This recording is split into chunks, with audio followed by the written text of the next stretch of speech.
Reels वाली बहू। प्रज्ञा को रील्स बनाने का बड़ा ही क्रेज है और वो दिन भर रील्स बनाती रहती है। खाते पीते घूमते फिरते घर में कॉलेज में रील्स बनाने के कारण प्रज्ञा पूरे कॉलेज में हाईलाइटेड है।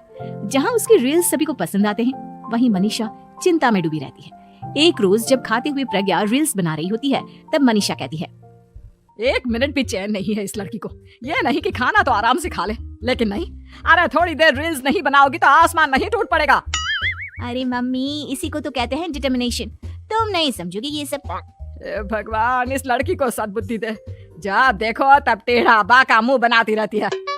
मनीषा की बात का प्रज्ञा पर जरा भी असर नहीं होता और वो खाते खाते रील्स बनाती रहती है। दिन बीतने लगते हैं और देखते देखते प्रज्ञा का कॉलेज भी खत्म हो जाता है। आए दिन कोई ना कोई मनीषा को प्रज्ञा की शादी करवाने का सुझाव दी जाता है।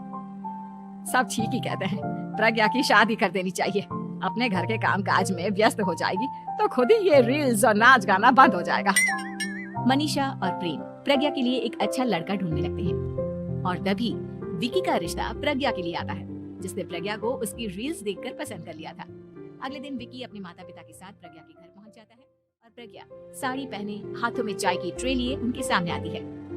जब विकी को पसंद है तो हमें भी बहू पसंद है।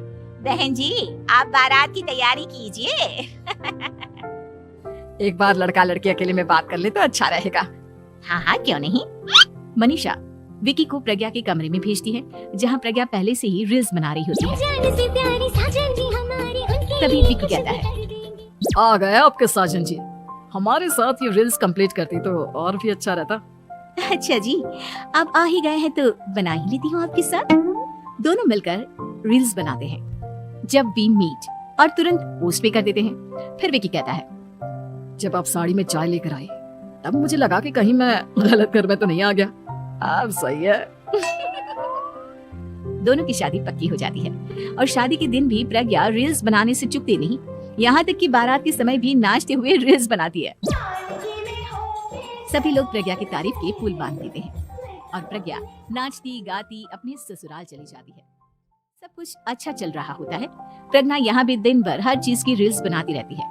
लेकिन कुछ दिनों के बाद जब सुनीता कहती है, बहू, ये रील्स के साथ साथ कुछ काम भी कर लिया करो। वैसे तुझे और क्या क्या बनाना आता है?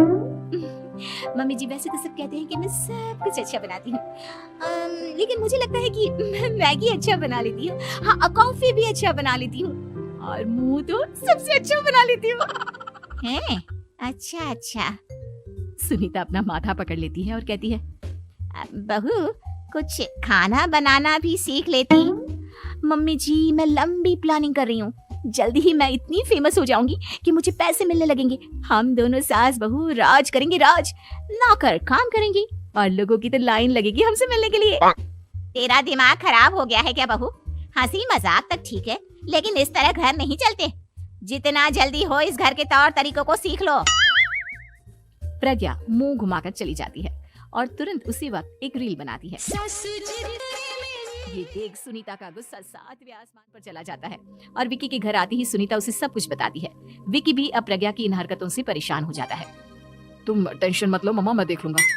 विकी कमरे में जाता है तो देखता है कि प्रज्ञा रील्स बना रही है। विकी बड़े ही प्यार से प्रज्ञा से कहता है, प्रज्ञा, इन सब के लिए मैं तुम्हें मना नहीं कर रहा हूँ, लेकिन फिर भी हर वक्त तो ये अच्छा नहीं लगता ना।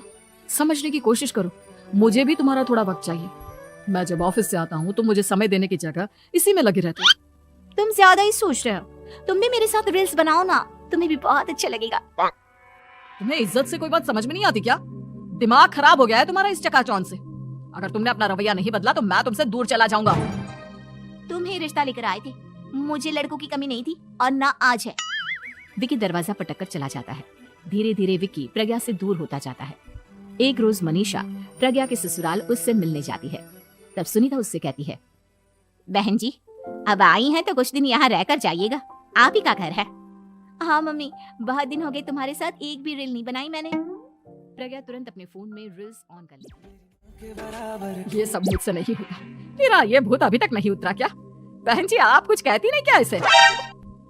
जब आप ही कुछ नहीं कर पाई तो मैं कर ही क्या सकती हूँ। सास तो वैसी ही बदनाम है। शाम को घर की लाइट चली जाती है और मनीषा प्रज्ञा से कहती है, मेरे घुटनों में बहुत दर्द हो रहा है, तू लाइट का कुछ इंतजाम करना बेटा। अच्छा, कैंडल जला देती हूँ मम्मा। प्रज्ञा गाते हुए कैंडल जलाती है और खिड़की के पर्दे के पास रख देती है।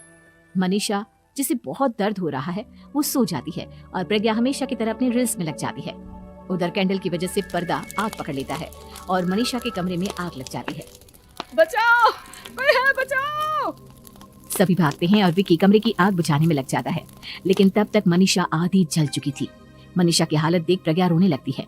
विकी मनीषा को तुरंत हॉस्पिटल ले जाता है और उसे एडमिट कराता है।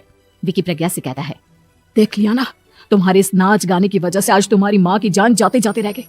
अब पता नहीं तुम और क्या चाहती हो। उधर डॉक्टर कहते हैं, इनकी हालत बहुत नाजुक है, आधे से ज्यादा जल चुकी है। प्रज्ञा जाती है और भगवान के आगे जाकर कहती है, भगवान मेरी माँ को ठीक कर दो, मैं कसम खाती हूँ हाथ से ये रील्स बनाना छोड़ दूंगी, बस मुझे मेरी माँ वापस मिल जाए। 2 दिन बीत जाते हैं और मनीषा खतरे से बाहर आ जाती है। पेशेंट अब ठीक है, आप लोग उनसे मिल सकते हो। सब कोई मनीषा से मिलता है और प्रज्ञा सबके सामने अपना फोन तोड़ देती है। मुझे माफ कर दो मम्मा, मैंने तुम लोगों की बातों को नजरअंदाज किया। बेटा, कोई भी चीज जरूरत से ज्यादा खराब है। मैंने तुम्हें रील्स बनाने से कभी मना नहीं किया, लेकिन हर वक्त एक ही चीज तो सही नहीं है।